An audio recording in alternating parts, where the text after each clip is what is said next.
Hello guys. यहाँ हम steno for all YouTube channel के माध्यम से आपको हिंदी इंग्लिश स्टेनोग्राफी की क्लास विभिन्न स्पीड पर उपलब्ध करा रहे हैं, जिसमें यह हमारा राजस्थान हाई कोर्ट की जो तैयारी करने वाले छात्र छात्राएं हैं उनके लिए संपादकीय से चुना हुआ एक टॉपिक के अनुरूप खंड है। रेडी।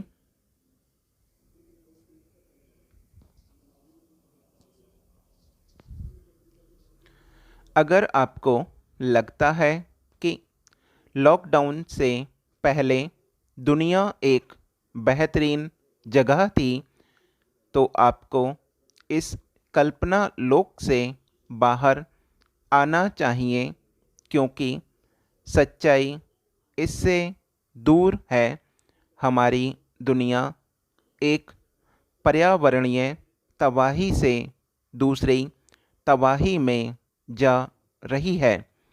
इसलिए इकोनॉमी को अब ऐसे शुरू करें कि वह कोयला सेक्टर पर निर्भर ना रहे, जैसा कि हमारे प्रधानमंत्री ने ऐलान भी किया है। फोकस जंगल, वेटलैंड और मैंग्रोव को बचाने पर हो, क्यों ना प्रवासी मजदूरों के लिए हरित रोजगार योजना का ऐलान किया जाए।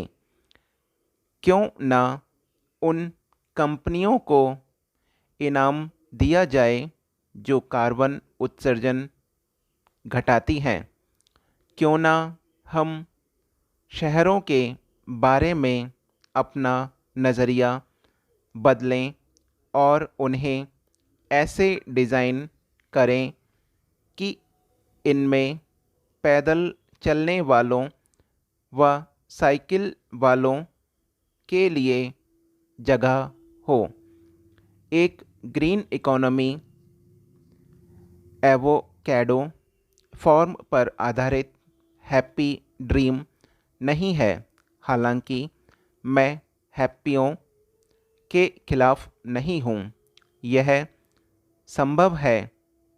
कई देश रास्ता दिखा रहे हैं। पेरिस की मेयर एन हिडांग्लो कह चुकी है कि महामारी के बाद कारों से भरे शहर की तरफ लौटने का सवाल ही नहीं है।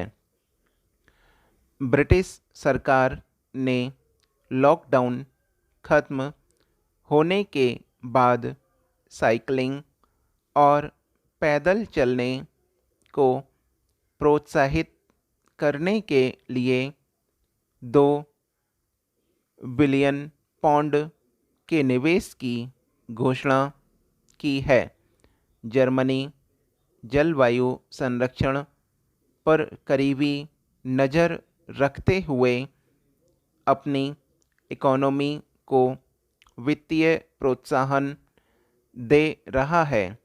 कोविड-19 से निपटने के लिए सरकार ने जो देशव्यापी लॉकडाउन लागू किया, उसने सप्तरी जिले के मलर सदा की नौकरी छीन ली थी और बीती 19 मई को भूख ने उनसे उनकी सांस छीन ली।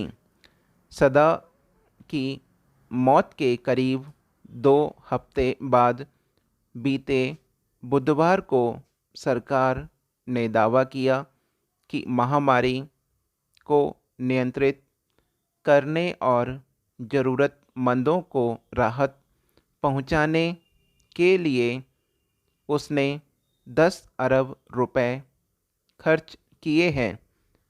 सदा की मृत्यु के उलट सरकार के दावे बेहद भव्य हैं और आप सब देख रहे हैं कि हमारा तंत्र समाज के सबसे संवेदनशील वंचित तबके की सुरक्षा में किस कदर नाकाम रहा है, जबकि ऐसे लोगों को इस वक्त उसकी मदद की सबसे ज़्यादा ज़रूरत है। मलर सदा की तरह देश में ऐसे हजारों परिवार हैं जिनकी आजीविका इस लॉकडाउन में छिन गई है और अब वे भूख और कुपोषण से जूझ रहे हैं।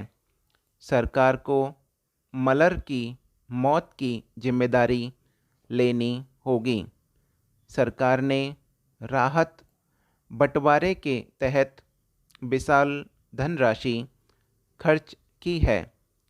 यह बात अर्ध सत्य है।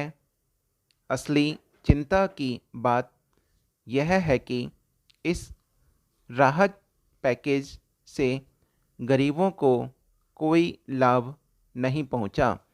स्थानीय स्तर पर वितरित राहत पैकेजों ज़रूरतमंदों, गरीबों तथा तक पहुंचने के बजाय कथित तौर पर संपन्न और ताकतवर लोगों के पास पहुंच गए।